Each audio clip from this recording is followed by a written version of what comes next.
ఓం గం గణపతయే నమః. ఓం సుముఖశ్చేకదంతశ్చ కపిలో గజకన్నికః లంబోదరశ్చ వికటో విఘ్నరాజో గణాధిపః ధూమకేతుర్గణాధ్యక్షో ఫాలచంద్రో గజాననః వక్రతుండః శూర్పకర్ణో హేరంబస్కందపూర్వజः షోడశైతాని నామాని యప్పఠేత్ శృణుయాదపి విద్యారంభే వివాహే చ ప్రవేశే నిర్గమే తదా సంగ్రామే సర్వకార్యేషు విఘ్నస్వస్త్య న జాయతే. ఓం శ్రీ మహాగణాధిపతయే నమో నమః. హరి ఓం. ఫలాశపుష్పశంకాశం తారకాగ్రహమస్తకం రౌద్రం రౌద్రాత్మకం ఘోరం తం కేతుం ప్రణమామ్యహం. ఓం కం కేతవే నమః.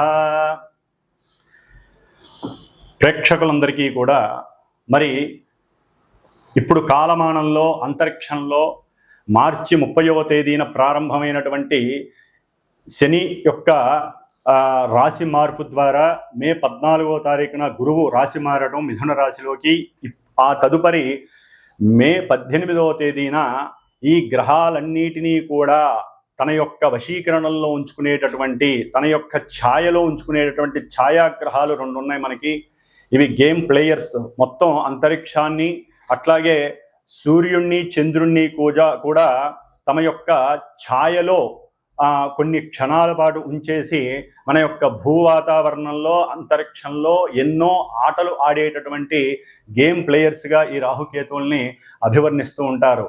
కాబట్టి అట్లాగే మే 18వ తేదీన రాహుగ్రహము కుంభరాశిలోకి తన యొక్క ప్రవేశాన్ని పూర్వాభాద్ర నక్షత్రంలో ప్రవేశించి చార జరుపుతుండగా, మరి ఆయనకు ఎదురుకుండా 180 డిగ్రీల దూరంలో ఈ యొక్క కేతువు అనేటటువంటి ఒక గ్రహము, మృత్యుగ్రహము మరి సింహరాశిలోకి సూర్యుడి యొక్క నక్షత్రమైనటువంటి ఉత్తర ఫల్గుని నక్షత్రంలో చార జరుపుతోంది. అంటే రాశి మార్పు జరుగుతోంది. కన్యా రాశిలోంచి సింహరాశిలోకి మార్పు జరుగుతోంది. దీనివలన అసలు కేతువు ఎవరు? కేతువు ఒక మృత్యుదేవత. అంటే బ్రహ్మగారు ఒకానొక సమయంలో తను ఒక మృత్యువు అనేటటువంటి ఒక ఆవిడికి సృష్టి చేశాడు. అయితే ఎందుకని చేశాడు ఆ మృత్యువు అనేటటువంటి ఆవిడంటే, మరి భూమి మీద ఎంతోమంది కర్మానుసారం పుడుతూ ఉంటారు. ఎన్నో జీవులు, అది మానవుడు కావచ్చు, జీవులు కావచ్చు. మరి పుడుతున్నప్పుడు ఈ జీవులు మళ్ళీ చనిపోతేనే కదా మళ్ళీ సృష్టి అనేది వీణవుతూ ఉంటుంది. ఉన్నవాళ్ళు అలాగే ఉంటే కష్టం కదా.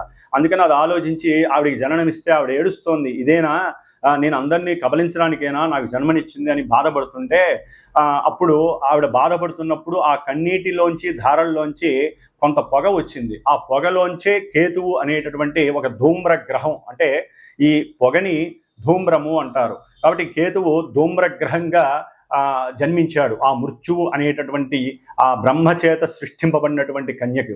కాబట్టి ఈయన మృత్యువు యొక్క కొడుకు కాబట్టి కేతుగ్రహము మృత్యుతుల్యమైనటువంటి ఎన్నో ఇబ్బందులు, ఎన్నో అగాధాలు, చిత్ర విచిత్రమైనటువంటి కార్యక్రమాలు చేస్తూ ఉంటాడు. మనసంతా కూడా, అంటే ఈ యొక్క అశ్విని నక్షత్రం అట్లాగే మఖా నక్షత్రం, ముఖ్యంగా మూలా నక్షత్రం, ఈ 3 నక్షత్రాలకి ఆయనే అధిష్టాన గ్రహం కేతు. కాబట్టి మూలా నక్షత్రానికి ఎక్కువగా ఫోర్స్ఫుల్గా ఉంటుంది. ఒకందుకు జాతకంలో ఎవరి జన్మజాతకంలోనైనా సరే మూలా నక్షత్రంలో కనుక పుట్టినట్లయితే, ఆ చంద్రుడు మూలా నక్షత్రంలో ఉన్నప్పుడు పుట్టినట్లయితే వారికి జ్ఞానానికి సంబంధించినటువంటి ఎఫెక్ట్ ఎక్కువగా ఉంటుంది. ఎందుకంటే మనకి జ్ఞానకారకో రాహువు, అట్లాగే మోక్షకారకో కేతువు అన్నారు. అంటే జ్ఞానాన్ని వృద్ధి చేసేటటువంటి వాడు రాహు అయితే, ఆ మోక్షాన్ని ప్రసాదించడానికి ఎక్కువ మనసుని ప్రేరేపించేవాడు ఎవరయ్యా అంటే కేతువు. అందుకనే మనకి వాస్తు ధర్మంలో కూడా ఈశాన్యంలో కేతువుకి గురుడితో పాటు కేతువుకి కూడా స్థానాన్ని ఇచ్చారు. అంటే కొంత భాగాన్ని పెంచమని చెబుతారు. 1 అంగుళమో 2 అంగుళాలో 10 అంగుళాలు, ఎక్కువ కాదు. అంటే అది దైవానికి సంబంధించినటువంటి స్థానంగా భావిస్తారు. కాబట్టి ఈ కేతువు విష్ణు అంశ. ఎందుకంటే మనకు ఉన్నటువంటి దశావతారాలు ఉన్నాయి. ఈ దశావతారాల్లో కేతువు మీనావతార అంశ, అంటే సాక్షాత్తు విష్ణుమూర్తి యొక్క అంశతో ఆవిర్భవించిన వాడని అర్థము. కాబట్టి మనకి జాతక చక్రంలో ముహూర్త భాగంలో కానీ నిత్యము కానీ మనకి ప్రతిరోజు రాహుకాలము అని ఉంటుంది. అంటే రాహుకాలము ప్రాంతీయ భావాలను బట్టి మనకి ఉంటూ ఉంటుంది, తమిళనాడులో ఎక్కువగా ఉపయోగిస్తూ ఉంటారు. కానీ కేతుకాలము అని కూడా ఉంటుంది. అంటే కేతుకాలం ఎక్కడా చూడలేదు కదండి, రాహుకాలం విన్నాం కానీ అని మీరు అనుకోవచ్చు. కేతుకాలము అంటే మనకి పంచాంగంలో యమగండ కాలము అంటారు. మరి మృత్యు అంటే యముడే కదండి. కాబట్టి వీళ్ళందరికీ రిలేషన్స్ ఉన్నాయి, సత్సంబంధాలు ఉన్నాయి. వీళ్ళందరికీ కూడా మృత్యుదేవతకు కానీ, కేతువుకి కానీ, యముడికి కానీ, శనికి కానీ అందరికీ కూడా వీళ్ళందరూ కూడా మనుషుల్ని మింగేసేటటువంటి తత్వం ఉన్నటువంటి వాళ్ళు. కాబట్టి ఈ యొక్క కేతుకాలం అంటే యమగండ కాలము అంటారు. ఈ యమగండ కాలంలో సాధ్యమైనంతవరకు పనులేవి ప్రారంభం చేయకూడదని శాస్త్రవచనం. మరి ఈ కేతువు ఏ విధంగా ఉద్భవించాడు? మనం ఆల్రెడీ మనకి అందరికీ కూడా పురాణ గాథ తెలుసు. క్షీరసాగర మథనము, దాంట్లో రాక్షసుణ్ణి స్వామివారు విష్ణు చక్రంతో సుదర్శన చక్రంతో అతని యొక్క శరీరాన్ని 2 ముక్కలు చేస్తే శిరస్సేమో మనకి రాహుకి వెళ్ళిపోయింది.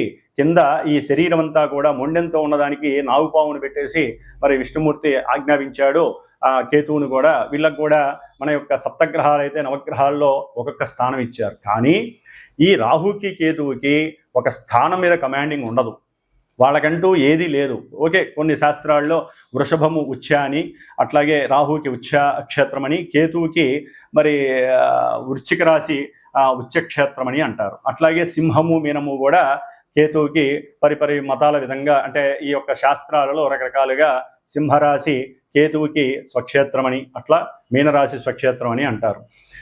మరి ఈ యొక్క రాహుకేతువులు ఈ యొక్క భూమండలంలో ఎన్నో ఉన్నటువంటి మన ప్రకృతి అంతా కూడా వాళ్ళు ఆవరించవేసి సూర్యాస్తమయాన్ని, సూర్యోదయాన్ని కమాండ్ చేస్తూ, అంటే కాలాల రూపంగా యమగండ కాలమని, మృత్యుకాలమని, వీళ్ళ మాంది గ్రహాలు, అట్లాగే గుళిక కాలాలు, ఇవన్నీ కూడా చాలా రకాలుగా ఉంటాయి. అయితే ఈ కేతువు అనేటటువంటి వాడు ఎక్కడైతే ఏ రాశిలో ఉంటాడో ఆ రాశి ప్రభావాన్ని ఇస్తాడు, రాహుమాలే. అట్లాగే ఏ నక్షత్రంలో ఉంటే ఆ నక్షత్రాధిపతి యొక్క రాశి ప్రభావాన్ని ఇస్తాడు, ఏ గ్రహాన్ని అయితే ఉంటే ఆ గ్రహాన్ని కూడా ఇస్తాడు. కానీ ఈయన జ్ఞానాన్ని ఎక్కువగా, అంటే మోక్షాన్ని, జ్ఞానం ఉంటేనే కదండి మోక్షం వచ్చేది, లేకపోతే మోక్షం డైరెక్ట్గా ఎవరికి రాదు, అంత ఈజీ కాదు. ఆ జ్ఞానాన్ని ఇవ్వడానికే రాహువు. కానీ కేతువు కూడా రాహువుకి కమాండ్లోనే ఉంటాడు. కానీ ఈ కేతువు ఏమి అంత మంచివాడు కాదండి, మోక్షాన్ని ఇస్తాడు అంతవరకే. కానీ ఆయన పాపగ్రహాలతో కలిస్తే పాపాన్ని ఇంకా రెట్టింపు చేసి మింగేసేటటువంటి తత్వం ఉన్నటువంటి వాడి కేతువు. కాబట్టి ఈ కేతువు యొక్క పరిజ్ఞాన రీత్యా చూస్తే ఎటువంటి కార్యమైన ఆటంకాలు, వ్యాపారస్తులు పూర్తిగా కింద వాళ్ళు పడిపోవడానికి, వ్యాపారంలో పూర్తిగా నాశనం అయిపోవడానికి కూడా ఈ కేతువు కారణం అవుతాడు ఒక్కోసారి. అంటే సరైనటువంటి సాధన లేకపోవటం వల్ల కానీ, వ్యాపారస్తుల్లో కానీ బద్ధకం పెరిగిపోవటం, అందరినీ నమ్మటము, లేకపోతే అవసరం లేని సమయాల్లో పెట్టుబడి పెట్టడము, ఇవన్నీ కేతువు ప్రోత్సహిస్తూ ఉంటాడు. ఆల్రెడీ మొన్నటిదాకా, అంటే మే 18 వరకు కూడా ఈ కేతు అనేటటువంటి గ్రహము కన్యారాశిలో ఉండటం ద్వారా మానవుల్లో చాలామందికి ఈ కేతు మహర్దశ కానీ, వారి జాతకరీత్యా కేతు మహర్దశ కానీ, అంతర్దశ కానీ ఇలా జరుగుతున్నప్పుడు, లేకపోతే అశ్విని, మఖ, మూల నక్షత్రాల్లో జాతకులకు కానివ్వండి, లేకపోతే కొన్ని రాశుల వారికి ఈయన ఉన్నటువంటి స్థానాలు గనక మృత్యుస్థానాలు లేకపోతే దుస్థానాలు అయినట్లయితే ఈయన ఈ యొక్క కన్యారాశికి సంబంధించిన కొన్ని అనారోగ్య స్థితులు కలుగజేసే ఉంటాయి. నర్వస్ మీద బాగా ప్రయోగం జరుగుతుంది. అట్లాగే లోపల జీర్ణకోశానికి సంబంధించిన, పేగులకి సంబంధించిన ఇంటెస్టివ్ డైజెషన్ సిస్టమ్, అంటే అజీర్ణ వ్యాధులు ప్రబలటానికి, ముఖ్యంగా వ్యాపారస్తులకి నష్టాలను కలుగజేయడానికి, వ్యాపార వృద్ధి జరుగుతుంది అనుకుంటే అది కాస్త క్షీణించడానికి ఈ కేతువు చాలా వరకు దోహదపడ్డాడు ఇప్పటివరకు కూడా. అంటే వినాశకారిగా కొన్నిటి ఉన్నాడు. కొంతమందికి లాభాన్ని కూడా ఇచ్చాడు అనుకోండి, అది వారి యొక్క జాతకరీత్యా ఉన్నటువంటి పరిస్థితులను రీత్యా. కాబట్టి పర్సనల్ జాతకంలో ఈ యొక్క రాహుకేతువులు ఆడే ఆట సామాన్యమైన ఆట కాదు. వీళ్ళు ప్లే బాయర్స్ అని కూడా అనొచ్చు. అంటే మొత్తం ప్లే చేసేస్తారు. వీళ్ళతో ఎవరు కలిసి ఉంటే వాళ్ళ యొక్క ఫలితాలు ఇచ్చేస్తారు. వీళ్ళకంటూ స్వతహాగా నేను ఇదే ధర్మాన్ని అనుసరించాలి అని ఉండదండి. వారు ఏ రాశిలో ఉంటే, ఏ గ్రహం వీళ్ళని చూస్తే, వీళ్ళు ఏ నక్షత్రంలో ఉంటే అట్లా.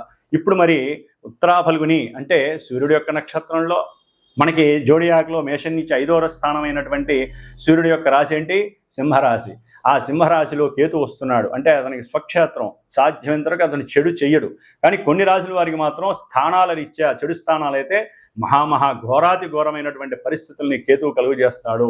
మృత్యుతుల్యమైనటువంటి కారకత్వాన్ని ఇస్తాడు ఈయన.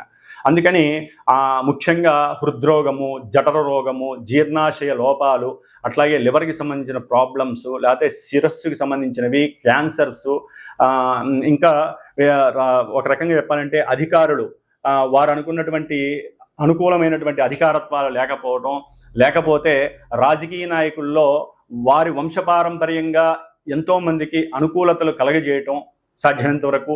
ఎందుకంటే కుజవత్ కేతువు శనివత్ రాహువు అన్నారు. అంటే కుజవత్ కేతువు అంటే కుజుడిచ్చే ఫలితాలన్నీ కేతు ఇస్తాడు. కుజుడు ఏ విధమైనటువంటి దుర్మార్గపు పనులు చర్యలు ఇస్తాడో, ఎందుకంటే యుద్ధాలు కావచ్చు, శస్త్రచికిత్సలు కావచ్చు, ముఖ్యంగా కేతుగ్రహ ప్రభావం ఉన్నటువంటి వాళ్ళకి శస్త్రచికిత్సలు ఎక్కువగా జరిగే అవకాశాలు ఉంటాయి.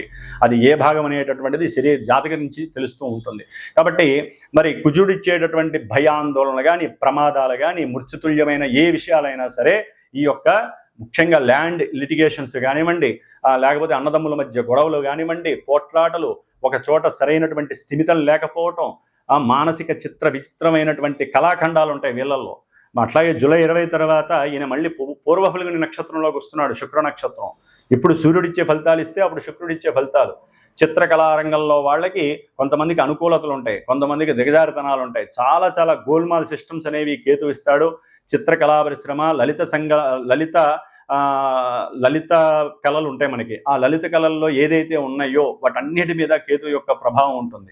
సెన్సెక్స్, ముఖ్యంగా షేర్స్ అండ్ సెన్సెక్స్ దేశకాలమాన పరిస్థితుల్లో ఇవి చాలా ఎక్కువగా ఈయన యొక్క కేతు యొక్క ప్రభావం ఉంటుంది. అట్లాగే భార్యాభర్తల మధ్య అన్యోన్యతకు కూడా కేతువు యొక్క ప్రభావం ఉంటుంది.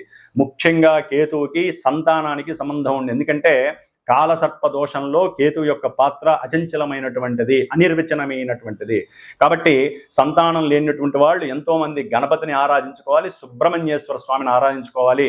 అన్నిటికన్నా ముఖ్యంగా కేతుగ్రహ ప్రభావం ఉన్నవాళ్ళు కేతువు యొక్క జపాలని, దానాలని, ముఖ్యంగా హోమాలని చేయించుకోవాలి. గణపతికి సంబంధించిన గకార అష్టోత్తరం కావచ్చు, గరికతో కావచ్చు, దర్భతో కావచ్చు, హోమాలు చేయించాలి.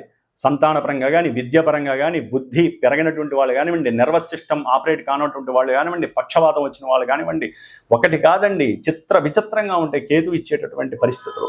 వీళ్ళందరూ కూడా గణపతిని ఎక్కువగా ఆరాధించండి. కేతుగ్రహ ప్రభావం వలన, దానివలన బుద్ధి వికాసము, కూర్చుంటే పూజ చేయాలనేటటువంటి తాపత్రయం పెరుగుతుంది. మోక్ష మార్గానికి మీకు మీరే ఆ దైవాన్ని ఎక్కువగా నమ్ముకోవాలి.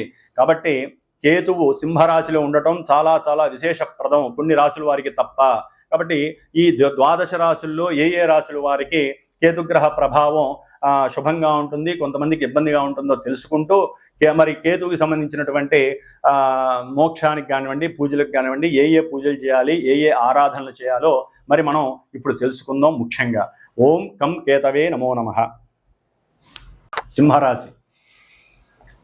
సింహరాశి వారికి మే 18వ తేదీన కేతుగ్రహం మనకున్నటువంటి నవగ్రహాలలో చివరి గ్రహం, మహా విచిత్రమైనటువంటి గ్రహం. తను చేసే విన్యాసాలు కూడా విచిత్రంగానే ఉంటాయి, ఎవరికి అర్థం కావు. రోగం ఉండదు, మహా పెద్ద రోగం ఉన్నట్టుగా సృష్టించేవాడు కేతువు. సమస్య ఉండదు, మహా పెద్ద సమస్య మనల్ని అనుభవిస్తున్నాం, మనం తప్ప ఈ సమస్య ఎవడా అనుభవించట్లేదు అనేటటువంటి పెద్ద రకరకాల కారకత్వాలను కలిగినటువంటి వాడు ఈ కేతువు. మరి కేతువు తమ యొక్క స్వంత రాశి అయినటువంటి సింహరాశిలోకి అడుగుపెడుతూ ఆ రాశ్యాధిపతి నక్షత్రమైనటువంటి ఉత్తర ఫల్గుని నక్షత్రంలో అడుగు పెడుతున్నాడు. జూలై 20 వరకు అదే నక్షత్రంలో ఉంటాడు. మరి రవి ఎవరండి? తండ్రి. అంటే సింహరాశి వారి యొక్క తండ్రి ఆరోగ్య విషయంలో కొంత వెసులుబాట్లు చూసుకోవాలి, జాగ్రత్తలు పడాలి. లేకపోతే విచిత్రమైనటువంటి జీర్ణక్రియ దోషాలు వస్తాయి. లేకపోతే వీరి ఆరోగ్యం కూడా కొంత అర్థం కాని పరిస్థితి, అయోమయంలో ఉండవచ్చు. వీరు సంతానంలో ఎదురు దెబ్బలు తినచ్చు. అప్పటి వరకు అనుకూలంగా ఉన్న ప్రేమతో ఉన్నటువంటి సంతానం కూడా వీరికి ఎదురు తిరిగే అవకాశం ఉంటుంది. లేదా స్త్రీలైతే కనుక ఎప్పటి నుంచో వెయిట్ చేస్తూ ఉంటారు సంతానం కోసం. అరే ఇప్పటిదాకా ఉంది కదా అంటే 2వ నెల 3వ నెల స్త్రీలకు ఉంటుంది, ఉన్నట్టుండి వాళ్ళకి గర్భ విచ్ఛిన్నం జరిగే అవకాశం ఉంటుంది కేతువు సింహరాశిలోకి రావడంతో. అది 5వ రాశి మేషం నుంచి. అంటే కేతువు మహాపాపాత్ముడండి, మృత్యుదేవత కొడుకు. మరి ఇటువంటి కేతువు అక్కడికి రావటం ద్వారా అప్పటి వరకు తెలియకుండా ఉద్యోగంలో ధనం చక్కగా పరంపరగా వస్తూ ఉంటుంది. ఏది పెట్టుకున్నా ఉన్నంతలో బంగారంగా ఉండే అవకాశం ఉండొచ్చు మొన్నటిదాకా. మే 18 తర్వాత మాత్రం ధనపరంగా కొంచెం నష్టాలు ఎదురవుతాయి, ఉద్యోగంలో కొంచెం ఇబ్బందులు ఎదురే అవకాశం ఉంటుంది. మీకన్నా పెద్ద అధికారులు ఎవరైతే ఉన్నారో వారు విచిత్రంగా ప్రవర్తించి మిమ్మల్ని ఉద్యోగంలో పక్కకి నెట్టచ్చు, మీ ఉద్యోగంలో ఎదుగుదలకి వీళ్ళు అడ్డం కావచ్చు. ఏది ముట్టుకున్నా మీకు సమస్యాత్మకంగా ఉంటుంది. ఎందుకంటే జన్మరాశిలో కేతు ఉన్నాడు, సప్తమంలో ఎదురుకుండా కంపల్సరీ రాహు ఉంటాడు, 180 డిగ్రీలు వీరి యొక్క యాక్సిస్. వీళ్ళిద్దరూ జన్మజాతకంలో లగ్నాతు ఉన్న, దేశగోచారంలో లగ్నాతు రాహుకేతువులు ఉన్న, లేదా ఇప్పుడు ప్రజెంటు సింహరాశి వారికి ఇప్పుడు కేతువు రాహు ఉన్న, ఇది కాలసర్ప యోగ దోషము అంటారు. యోగమే కానీ దోషాన్ని కూడా ఇస్తుంది, మహాదోషం అండి ఇది. మనకి మామూలుగా రాహుకేతువులు జాతక రీత్యా కావచ్చు, దేశగోచార రీత్యా కావచ్చు, ఇప్పుడు ఉన్నటువంటి ప్రజెంట్ గోచార రీత్యా కావచ్చు, అనంతకాల సర్పదోషమని, పద్మకాల సర్పదోషమని, శేష సర్పదోషమని, నాగదోషాలని, ఒకటి కాదండి 12 × 12 144. అటు రాహుకి 144, కేతువుకి 144 సర్పదోషాలు ఉంటాయి. అంటే దాదాపుగా 288 దోషాలు. వాటిల్లో ఇప్పుడు మరి కేతువు రాహు జన్మరాశిలో ఉంటే, సప్తమంలో రాహు ఉంటే పెళ్ళి అవుతుంది అనుకుంటారు. ఇప్పటివరకు ఎన్నో సమస్యలు కూడా ఉండుంటాయి రాహుకేతువుల వలన. కానీ వివాహపరంగా అవకాశాలు చాలా చక్కగా వస్తే వివాహం అవటానికి రాహుగ్రహం ఉపయోగపడుతుంది. కానీ కేతువు వలన ఎన్నో రకాలైనటువంటి స్ట్రెస్సెస్, పెయిన్ఫుల్ అంటే పెయిన్ ఎక్కువగా ఉంటుంది. అట్లాగే హృద్రోగ బాధలు, తండ్రికి కానివ్వండి మీకు కానివ్వండి, హృద్రోగ సమస్యలు, తిన్న తిండి అరక్కపోవటం, జీర్ణాశయంలో మనకి కొన్ని సర్పానికి సంబంధించినటువంటి పాములు, ఏలిక పాములు అంటారు, వాటికి సంబంధించిన దోషాలు, లేకపోతే విషపూరితమైన ఆహారం తినటం ద్వారా అది జీర్ణక్రియలో లోపంగా ఏర్పడి ఆ పెద్ద ప్రేగు, పల్చగా ఉండేటటువంటి ప్రేగులకు సంబంధించిన అనారోగ్యాలు కలిగే అవకాశం ఉంటుంది మే 20 తర్వాత. అంటే ఇవి భయపెట్టడానికి కాదండి, ఇవన్నీ జరగడానికి గ్రహాలు పోంతాయి, ఆ గ్రహాలు ప్రోద్బలం చేస్తూ ఉంటాయి. జాగ్రత్త వహించడానికి మేము చెబుతూ ఉంటాం ఇలాంటివి. కాబట్టి తప్పుగా భావించద్దు ఎవరు కూడా. మరి ఈ యొక్క రాహుకేతువుల దోషానికి ఏం చేయాలండి? ఆరోగ్యం బాగుండాలి, వ్యాపారంలో నష్టాలు కలగకూడదు, వివాహం అక్కడ దాకా వచ్చి మరి 1.5 ఇయర్లో మరి వివాహం జరగాలి, వీళ్ళకి కంపల్సరీ, లేట్ అయిన వాళ్ళు జరగాలి కదా. రాహుకేతువుల వలన కొంచెం ఆటంకాలు కలుగుతాయి. ప్రేమికుల మధ్య ప్రేమించుకున్న వాళ్ళకి వివాహం జరగడానికి చాలా అవకాశాలు ఎక్కువ ఉంటాయి. కానీ మిగతా గ్రహస్థితులు ప్రతికూలంగా ఉన్నాయి కదా, వీళ్ళు కూడా దానికి సపోర్ట్ చేస్తారు. కాబట్టి వివాహ విషయంలో అనుకూలంగా చేయడానికి కానివ్వండి, సత్సంతాన విషయంలో అనుకూలంగా ఉండటానికి, సంతానపరంగా విశేషం కావడానికి, ముఖ్యంగా వీరి యొక్క జ్ఞానము మోక్షానికి దారి చూపించడానికి కానివ్వండి, లేకపోతే ఉన్నతమైనటువంటి వ్యక్తిత్వము, క్యారెక్టర్ లెస్ అయ్యే అవకాశాలు ఉంటాయి. కాబట్టి ఈ యొక్క కాలసర్ప యోగ దోషాన్ని హరింపజేసుకోవడానికి ఒకటే ఒక మార్గము ఉన్నది, అది ఏ సర్పసూక్త జపము. దాదాపుగా 6 రోజులు చక్కగా నిత్యము కూడా 41 సార్లు లేదా 54 సార్లు ఈ యొక్క సర్పదోష ప్రభావాన్ని మనం హరింపజేసుకోవడానికి 6 రోజులు లేదా 11 రోజులు లేదా 41 రోజులు, రోజు 6 సార్లు, ఇట్లా ఎన్ని రకాలుగా సరే దాదాపుగా 288 సార్లు ఈ యొక్క కాలసర్ప యోగ దోషం ఉన్నవాళ్ళు సర్పసూక్తాన్ని చేయించుకోవటం, మాలాంటి వేద పండితుల చేత చేయించుకొని చివరిలో సుబ్రహ్మణ్య పాశుపతంగా హోమం కానీ లేదా సర్పసూక్త పాశుపత హోమం కానీ చేసుకోవాలి. లేదా ఏకాదశి రుద్రాభిషేకాలు చేసుకొని ఒక మరీ ఎక్కువగా జాతకంలో కూడా ఎక్కువగా ఉంటే బంగారపు నాగపడిగ కానీ వెండితో నాగపడిగ చేసి మాలాంటి వాళ్ళ దగ్గర దానికి నిత్యము రుద్రాభిషేకాలు చేయించి 11 రోజులన్నా మినిమం. ఇక ధనం ఆర్థికంగా ఉన్నవాళ్ళు, బాగా ఎక్కువగా ఆ దోషం ఉన్నవాళ్ళు 41 రోజులు చేసుకోవాలి. ఈ విధంగా చేసి చివరిలో రాహుకేతువులకు సంబంధించిన ధాన్యంలో పెట్టి దానం ఇచ్చేయాలి బ్రాహ్మడికి, ఆ యొక్క ఏదైనా సరే. కాబట్టి ముఖ్యంగా ఉలవచారు వీరు నైవేద్యం పెట్టి అన్నంలో 10 మందికి అన్నదానం చేయడం చాలా విశేషం. లేదా ఉలవలు తాలింపు పెట్టి, అంటే నానబెట్టి తాలింపు పెట్టి చక్కగా ఒక ఆదివారం పూట కానీ మంగళవారం పూట కానీ గణపతికి నైవేద్యంగా పెట్టి అక్కడ ఒక 10 నిమిషాల నుంచొని వచ్చిన వాళ్ళందరికీ దాన్ని ప్రసాద వితరణ చేయడం ద్వారా ఆ కేతుగణ దోషం పోతుంది. కాబట్టి ఈ విధంగా ఒకటి కాదండి, మనకి పరిష్కార మార్గాలు శాస్త్రంలో కోట్లు ఎన్నో కోకొల్లలు ఇచ్చారు. వాటిల్లో మనం జాతకరీత్యా కూడా చూసుకుంటూ ఇప్పుడున్నటువంటి పరిస్థితిని మేనేజ్ చేసుకుంటూ ఈ యొక్క కాలసర్ప యోగ దోషాన్ని నుంచి విముక్తులు కావడానికి అందరూ కూడా ముఖ్యంగా సుబ్రహ్మణ్య ఆరాధన చేయండి. నాగదోష పరిహారాలు జరిగిపోతే పూర్వీకులు చేసినవి మనం చేసిన కర్మలు అన్నీ కూడా ఇప్పుడు ప్రోద్బలం చూపిస్తాయి. పితృదోషాలు, మాతృదోషాలు, రాహుకర్ప కాలసర్ప దోషాలు ఒకటి కాదు అన్ని దోషాలు ఆవరించేస్తున్నాయి సింహరాశి వారికి. ఆల్రెడీ సింహరాశి వారికి కొంత జాతకరీత్యా కూడా ప్రతిబంధకంగానే ఉంది.